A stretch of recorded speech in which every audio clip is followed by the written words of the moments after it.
చిన్న హౌసెస్ కట్టుకునే వాళ్ళకి పునాదుల్లో మట్టి పని ఎలాగని ఈ video earth working foundations. Welcome to Bachi tech talks. ఇవాళ నేను చెప్పబోయేది చిన్న హౌసెస్ కట్టుకునే వాళ్ళ కోసం. చిన్న హౌసెస్ కట్టుకునే వాళ్ళ కోసం కన్సల్టెంట్ ఇంజనీర్ ఉండరు కాబట్టి మీది ఐడియా ప్రకారం ఫౌండేషన్ చేసేటప్పుడు జనరల్గా మీరు అబ్జర్వ్ చేసుకోవాల్సింది, మీ మేసన్ ఏం చేస్తాడంటే మొత్తం ముగ్గు పోసి ఫౌండేషన్ తవ్వుతాడు.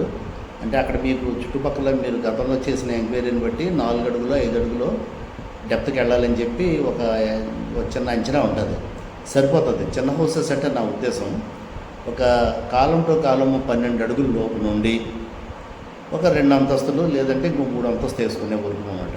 అంటే 15 అడుగులు 18 అడుగులు కాణాలు కాకుండా 12 అడుగులు ఆ లోపు ఉండే కాణాలు ఉండి 2 కాలమ్స్ మధ్యలో ఇటు కానీ ఉండి 2 అంతస్తులు లేదా 3వ మీద ఏదో వేసుకుంటారు. అలాంటి బిల్డింగ్లు కట్టడానికి చిన్న హౌసెస్ అని అన్నాం. దానికి డిజైన్ ఏవి చిన్న హౌసెస్ కాబట్టి దాంట్లో వచ్చే లోడ్స్ అవి కూడా మీరు తీసుకున్న కాలమ్స్ అవి సరిపోతాయి.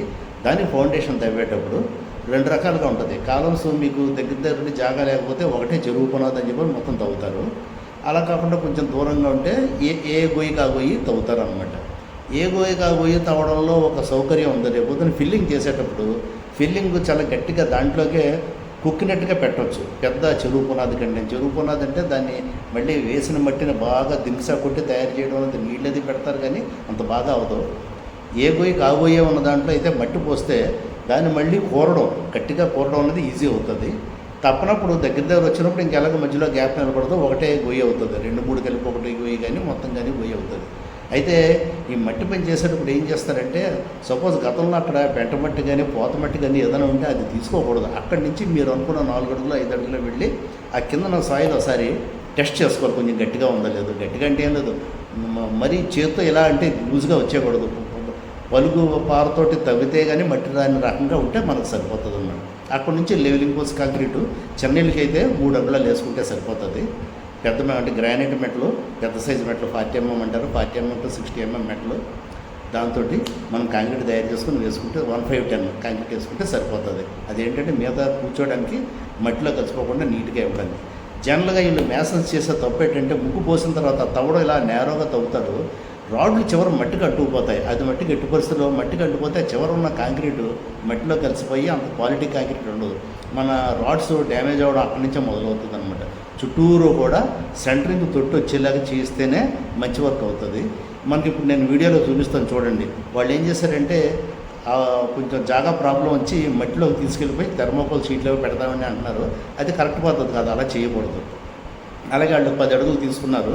10 అడుగులు ఏంటంటే అక్కడైతే పాత బిల్డింగ్ ఉంటే ఆ డెబ్రిస్ లైన్ వదిలేసి అక్కడి నుంచి 10 అడుగులు తీసుకున్నారు. మీకు అర్థం అవడం కోసం శాంపుల్ ఒక వీడియో చూపిస్తున్నాను చూడండి. Okay, thank you. ఎంత చెప్పారమ్మా లోతు?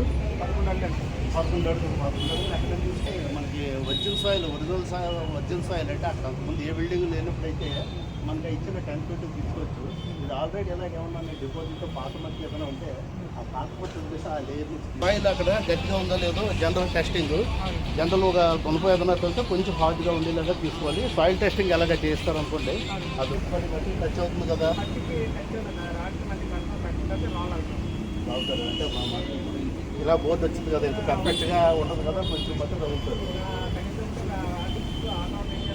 థర్మోకోల్ షీట్ ఏదో పెడతారా జనరల్గా. అది కూడా ఏంటంటే కొంచెం మార్జిన్ అంటే మీకు ఎక్కడైనా ఒక బిల్డింగ్ అనేది ఉంది, సాధారణంగా ఏంటంటే మట్టిని టచ్ అవ్వకుండా ఎక్స్ట్రాగా తవ్వుకొని కంపల్సరీ కానీ షట్టర్ పెడితే లాస్ట్ కాంక్రీట్లోకి మట్టి ఎంటర్ అయ్యి అది డ్యామేజ్ అవ్వకుండా క్వాలిటీ ఆఫ్ కాంక్రీట్ రావడానికి అవకాశం. ఈ మట్టి పని ఐఎస్ కోడ్లోనే IS 1200లో ఉంటుంది.